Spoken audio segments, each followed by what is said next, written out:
এতে যারা আটকে ছিলেন সেখানে ভেতরে তারা হয়তো ফিরে আসেন, কিন্তু গোটা এই রাজ্যের গণতন্ত্র, সাংবিধানিক অধিকার ভারতীয় জনতা পার্টি আবার রক্তাক্ত হল।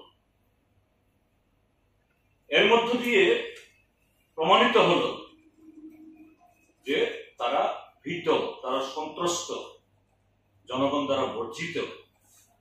৭১% আসন এরকম ভাবে জবরদখল করার পরও বাকি ২৯% আসন দখল করার জন্য তাদের গোটা প্রশাসনকে স্থবির করে রাখতে লাগে হয়, আর গুন্ডা বাহিনী ব্যবহার করে সম্পূর্ণ আইন কানুন লঙ্ঘন করে এইভাবে এরা ডাকাতির চেয়েও আরো জঘন্য ঘটনা ঘটাতে পারে। তো আমরা এই জন্য যে শাসক দলের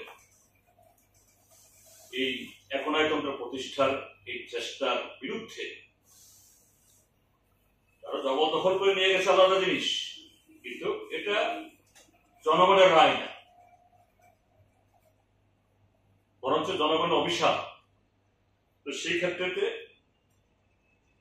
এর মধ্যেই যে মানসিকতা ত্রিপুরা জনগণ দেখিয়েছে, আমরা এটা কুর্নিশ করি এবং এই লড়াই চলতে